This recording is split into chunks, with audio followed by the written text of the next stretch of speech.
Good morning, everybody. 12 minutes past 8 o'clock right now, and time to talk a little politics in a positive way with our party scoopers, Jackie. Absolutely. So we have our Democrat, Jeff Link, and we have our Republican, Craig Robinson, having a discussion about what is happening in the world of politics. And it sounds like we're doing a little, I'm in, I'm out.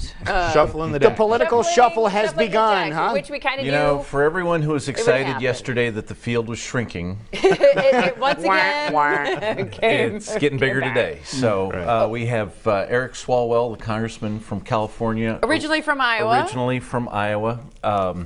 Announced yesterday he was pulling the plug on his campaign. He'd spent a lot of time in the state of Iowa campaigning all around. I remember last year seeing him at the Wing Ding up in Clear Lake. Oh, yeah. And just, you know, had a couple issues that he was really focused on, like gun safety and a few other things.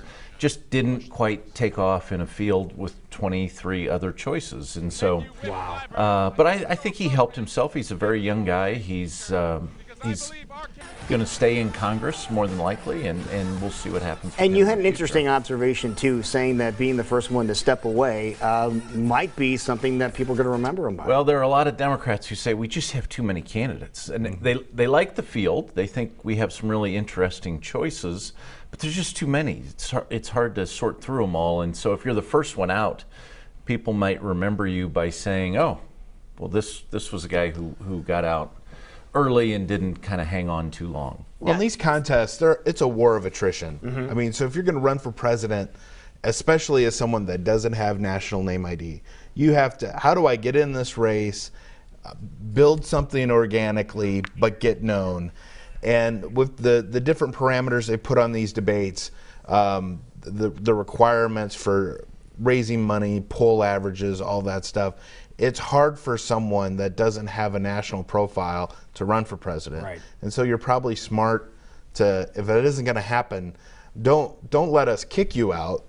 Do it on your own terms, and then he'll go back probably and run for his House seat in California. I was going to say, and it sounds like he's making it sound like he has opportunities in Congress to fight for those stricter gun laws than maybe you would running for president, so to speak, I would think knowing so. that that's probably a losing battle at this point. And the Democrats have the majority in the House, so serving in the House is a place where you can actually pass legislation. To get something done. Yeah, so could be a smart move. Okay, so you think it's getting smaller. The group of Democrats is getting smaller. Just when you thought it was getting smaller. Someone apparently just announced, and he is? Yes, so last winter, Tom Steyer, kind of a famous, in political circles, a famous billionaire who has been doing a couple different things over the last 5 years. He's had this group called Next Gen Climate Action, where he's really organized very extensively on college campuses to bring to light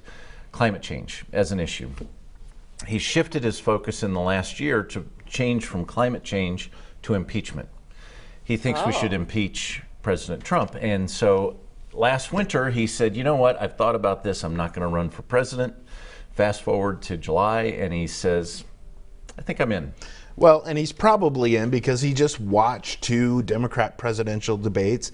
And one of the things, the number one thing that wasn't the big issue that I think we thought was going to be the issue was Donald Trump and impeachment. And so he's probably a little frustrated. And as we have seen on the Republican side of things, a billionaire with, already a national footprint. Steyer's is more political based, but the ability to come in and instantly impact the race, he's gonna if he runs, that's what this race is gonna be about. Probably climate change and impeachment. That's his platform. That's a platform that'll probably do pretty well with the Democrat base, and so we'll see where it goes. He already has a national footprint in terms of fundraising and voter contacts across the country. He's a legitimate candidate that these people are gonna have to watch out for, and probably alter maybe their approach a little bit, and we'll hear more talk about impeachment, which is fine for these presidential candidates, really bad for Nancy Pelosi. So Right. confirm this is the guy we've seen on TV. Yeah, Is he's it been saying advertising about the in impeach? Iowa Yeah. for a long time. Okay, that's the same guy. Same Oh, he's guy. now saying, I'm in. That's I'm the in. same guy. Yes. He said impeach the president. Yes, he because said we he were was always out- wondering he where this said he guy was got all his out money in from. Yeah. December. Okay. But he was a Wall Street guy, Okay. hedge fund manager, I believe. All right. So obviously also has the backing to take it Oh, to the he's, next. yeah, he's got a It'll lot be of interesting to To the see next how level. Bernie and Warren interact with him a little bit. I mean, Right. it's an interesting. I think it's going to be if he gets in and it makes this debate stage, it'll add a level of interest. The second time he said if he gets in, so he has to get in with the same criteria. Well, look, the last Yeah, time people he thought has to have 130,000 donors. well, but get in. even announcing his candidacy, people thought when he showed up in Iowa 6 months ago that it was an announcement. Right. And everyone thought it was this guy's in, this guy's in. And then he goes to Drake University, says, "Well, I'm not going to run." I mean, this is the other issue with the billionaire. He can do whatever the hell he wants. Right. You know, and so he got real close to that line of being a presidential candidate and pulled back. Now he's probably in, but I Well, always wait to and see look, it from them. This whole question of impeachment, as you said, it puts Pelosi, her decision not to move this Pursue forward. that, right. It's an interesting question because, and I see this both ways myself. There are certainly a lot of things that Trump and his administration are doing that are impeachable offenses. On the other hand, it's not going to help anybody politically to go forward with an impeachment because we have a Republican Senate that's never going to convict this guy. So the House could impeach him. They could send it over to the Senate, and it's going to be 4 months of tumult for nothing because the Senate's never going to impeach him. Even if he's guilty as all get out, politically they're never going to vote to impeach him. So we need to get off of that and start focusing on the real issues, especially on the Democratic side, if they want to be the next president. You have The a real presidential issues- race. You have a presidential race. You don't have to impeach him. Beat him. And my personal If I was a view Democrat, is, that's where I'd be. if you're really interested in embarrassing Donald Trump, make him a one-term president. absolutely. That will be worse for him for the rest of his Absolutely. life than being a martyr and being impeached. Yep. All so right. you need to change focus, is what you think.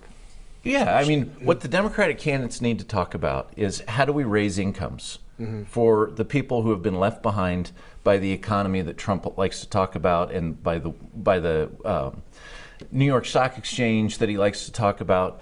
But he doesn't like to talk about the fact that if you have a $30,000 a year job in Iowa, you've had a $30,000 a year job for 10 or 15 years. Like, it isn't changing. That no one's moving the dial.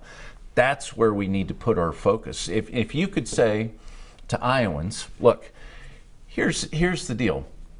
We have an old model in our economy. The old model in the economy is you get an education when you're a kid, you have a job your whole life, and you retire. Guess what? That model doesn't work anymore.